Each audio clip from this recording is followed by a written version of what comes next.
itu katanya sedang mempertimbangkan apakah akan mengakhiri kontrak bersama dengan Babe Isuman. Halo semuanya teman-teman, I'm Mr. Kim. Welcome back to my YouTube channel. Nah teman-temanku, gimana sih kabarnya hari ini? Apakah dalam kondisi yang baik-baik saja? Ya aku harapkan seperti itu ya. Dan buat kalian yang lagi dalam kondisi enggak baik-baik aja, ingat, jangan menyerah, jangan menyerah. Nah teman-teman, untuk hari ini kita akan ngebahas tentang rumor, gosip. Ya, kita akan ngebahas tentang rumor dan juga gosip terhangat seputar industri music K-pop. Tapi teman-teman, sebelum itu boleh dong aku minta sama kalian, jangan lupa untuk support channel ini dengan cara subscribe, bunyi loncengnya, serta like, comment, and share. Dan langsung saja kita mulai dari berita number 1. Oke, untuk berita pertama ini cukup ngagetin. Kalian tahu nggak sih teman-teman? Aku kan baru bangun tidur ya kan, dan aku juga biasa ngecek nih, apa sih yang lagi hangat sekarang? Jujur aku agak shock, sampai terjungkal dan juga terjungkir balik saking shocknya teman-teman. Jadi SM Entertainment itu katanya sedang mempertimbangkan apakah akan mengakhiri kontrak bersama dengan Babe Isuman. Astagfirullahaladzim. Oke, aku juga agak kaget banget dengar berita yang satu ini. Jadi langsung aja kita baca beritanya kayak gimana ya teman-teman, dan langsung aja kita reaksi. SM Entertainment itu disebutkan sedang mempertimbangkan apakah akan mengakhiri kontrak layanan produksi yang ditandatangani dengan produser eksekutif dari Isuman. Dan diketahui juga bahwa Babe Isuman itu merupakan orang yang berperan besar dalam memproduksi artis-artis mereka, mulai dari BoA, Girls' Generation, sampai HOT. Grup-grup serta artis yang sudah diproduksi oleh Isuman ini sukses besar loh teman-teman. BoA sukses besar, Girls' Generation, apalagi SOT, apalagi semuanya sukses besar.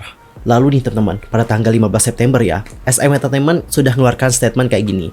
Langsung kita baca statementnya kayak gimana. Kami sedang mempertimbangkan nih, apakah akan mengakhiri kontrak produksi dengan perusahaan pribadi produser Isuman. Eksekutif musik Isuman telah menyatakan kepada SM bahwa dia juga ingin kok mengakhiri kontrak lebih awal pada akhir tahun ini. Oke. Dan kami juga berencana nih untuk mendiskusikan secara mendalam dengan para pemangku kepentingan utama tentang apa sih dampak penghentian dini kontrak produksi dan bagaimana hal itu juga akan mempengaruhi bisnis kami, dan juga untuk meringkas posisi kami di masa depan dan mengumumkannya di kemudian hari. Oke, kalau kita baca statementnya dapat kita simpulkan ya teman-teman. Kesimpulannya kayak gini, mereka juga belum membuat keputusan. Artinya adalah mereka itu juga sudah merundingkan dengan para pemangku keputusan yang lain. Jadi nanti kita tunggu saja bagaimana keputusan mereka. Apa dampaknya dan segala macamnya itu akan menjadi pertimbangan mereka. Dan mungkin ada dari kalian belum tahu nih gitu ya kan, karena mungkin ada dari kalian yang juga kudet banget jadi nggak tahu. Babe Isuman ini kan diketahui sebagai ini ya, pendiri dari SM Entertainment. Jadi untuk Isuman mendirikan SM Entertainment ini pada tahun 1989. Nah kalau kalian sudah baca bagaimana histori terbentuknya SM, itu lumayan rumit. Dulunya Isuman ini juga adalah seorang entertainer di industri hiburan Korea Selatan. Dia juga dulunya adalah seorang DJ teman-teman, DJ Isuman. Dia juga dulu pernah ngebentuk band gitu. Dan dia juga mungkin jadi vokalis ya, aku lupa banget. Dan untuk Babe Isuman juga menjadi anggota Dewan Direksi dari SM Entertainment hingga pada tahun 2010. Lalu pada akhirnya dia pun mengundurkan diri. Tapi Isuman ini juga tetap memegang peran dalam manajemen dan juga produksi. Nah untuk Babe Isuman ternyata punya perusahaan lain nih teman-teman. Diam-diam ya, jujur aku nggak tahu dan baru tanya sekarang. Akunya kali yang kudet ya. Jadi ada perusahaan namanya adalah Like Planning. Dicatat namanya adalah Like Planning. Dan ternyata ya, untuk SM Entertainment itu telah mengalihdayakan produksi ke Like Planning dan juga membayar royalti senilai puluhan miliar Korea won. Debak, puluhan miliar Korea won. Jadi kebayang gak sih teman-teman kekayaan dari seorang Babe Isuman, belum dari SM Entertainment-nya, belum dari Like Planning, dan katanya untuk SM terus membayarkan royalti ke Like Planning setiap tahunnya. Debak, nggak main-main sih Babe yang satu ini, super rich.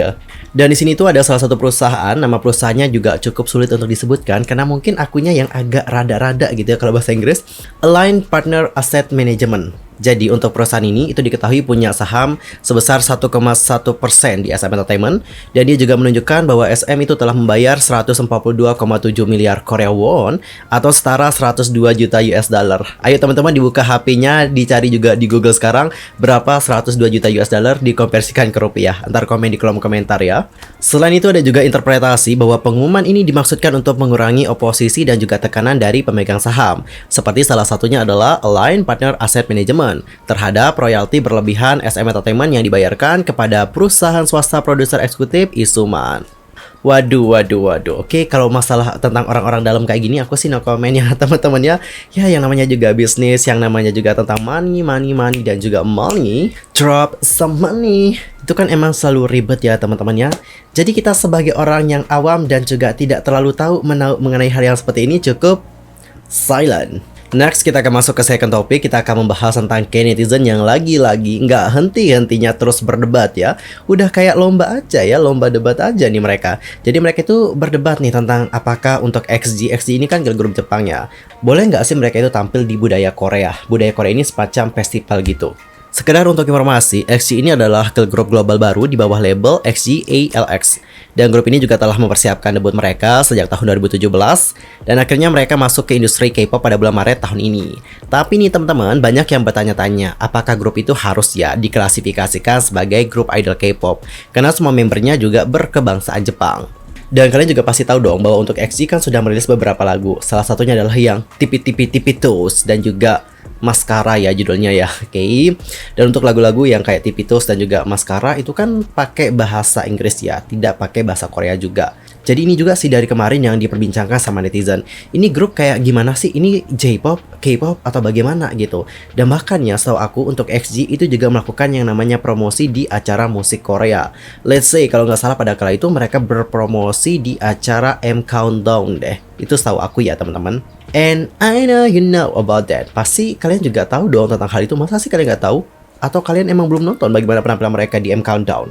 Dan baru-baru ini ada sebuah debat dimulai secara online ketika terungkap bahwa XG akan tampil nih di 2022 Into the KK Culture Festival, yang mana acara ini akan diselenggarakan oleh Kementerian Kebudayaan, Olahraga, dan Pariwisata dan diawasi oleh Yayasan Korea untuk Pertukaran Budaya Internasional. Dalam berita bahwa XG akan tampil di Festival Budaya Korea dibagikan di komunitas online populer, di mana netizen sudah membagikan pendapat mereka tentang hal tersebut. Dan mungkin ada dari kalian yang kepo banget gimana sih pendapat mereka. Ya udah, langsung aja kita lihat bagaimana pendapat mereka bersama-sama. Aku mendengar musik mereka sih di Spotify karena ya direkomendasikan kepadaku, tetapi mereka benar-benar terdengar seperti Blackpink atau something ya. Gak heran sih orang mengira mereka sebagai grup YG Entertainment. Bener sih. Bukan gimana-gimana ya, vibe-nya emang kayak gitu teman-teman. Aku tidak menentang grup ini sih, atau apapun selain acara ini adalah acara K-Culture yang ya diselenggarakan oleh Kementerian Kebudayaan, Olahraga, dan Pariwisata. Mereka harus melakukan pekerjaan yang lebih baik dalam memilih artis untuk tampil di acara K-Culture. Ini adalah grup acak yang diundang. Ada apa sih dengan Kementerian Kebudayaan dan bla bla bla bla? Belum pernah sih mendengar tentang mereka. Kenapa ya orang sekarang mengatakan bahwa mereka adalah K-pop? Acara ini disebut The K, tapi kenapa ada grup Jepang yang tampil? Lalu ada juga yang berkomentar, bahkan XG sendiri mengatakan mereka bukan K-pop. Tapi nggak apa-apa sih kalau XG tampil di acara seperti itu, karena kan tujuannya juga untuk pertukaran budaya-budaya gitu, ya nggak sih?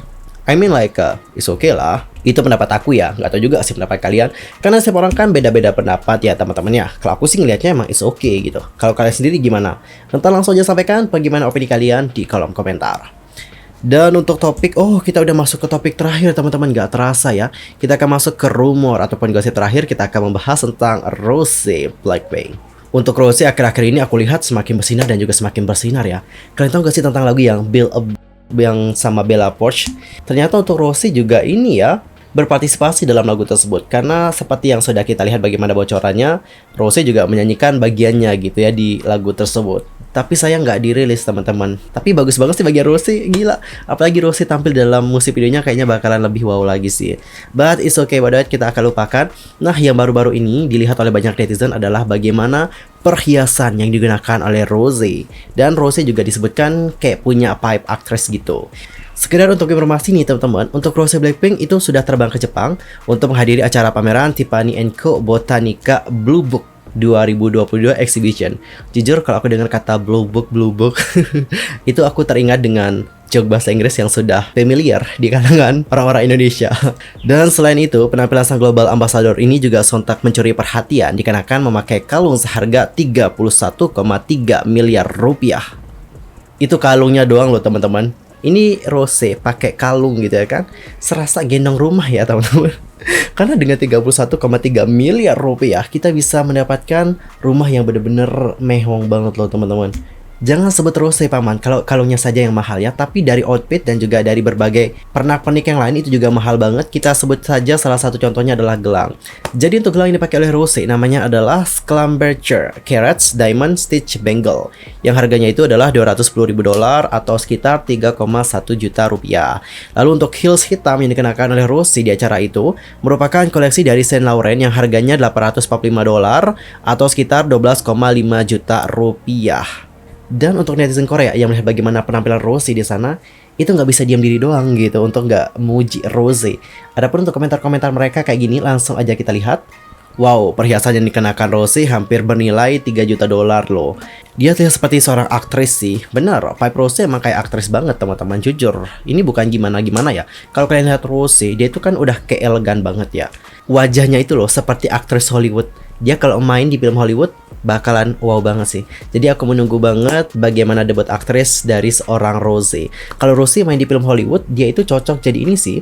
Cocok jadi wanita-wanita yang kayak dari kelas atas, yang elegan-elegan gitu, cocok banget. Tapi teman-teman ya, tapi nih Kendeo, untuk Rose juga cocok banget loh kalau main di film action. Karena wajahnya loh kayak kelihatan seperti aktris action. Jadi kalau dia manjat tembok nih, manjat genteng ya, dan juga boom boom boom, duduan, wow, cocok banget sih. Honestly, aku sih pengen ngelihat Rose ini main film yang du atau main film yang action. Kayaknya bakalan amazing banget sih. Kalau kalian nih gimana? Aku pengen nanya. Kalau kalian tuh jujur ya, gimana nih pendapat kalian mengenai Rose? Rose kalau main film, dia itu cocoknya main film genre apa? Action, drama, romance, atau tentang love? Entah, langsung aja komen di kolom komentar. Nah teman-teman, topik tadi menutup perjumpaan kita untuk hari ini. Sekian saja. Nanti kita akan ngebahas tentang rumor, gosip yang lebih hot lagi, oke? See you next time di video berikutnya. Jangan lupa juga untuk like video ini ya. I'm Misal Kemamet. Thanks for watching. Goodbye.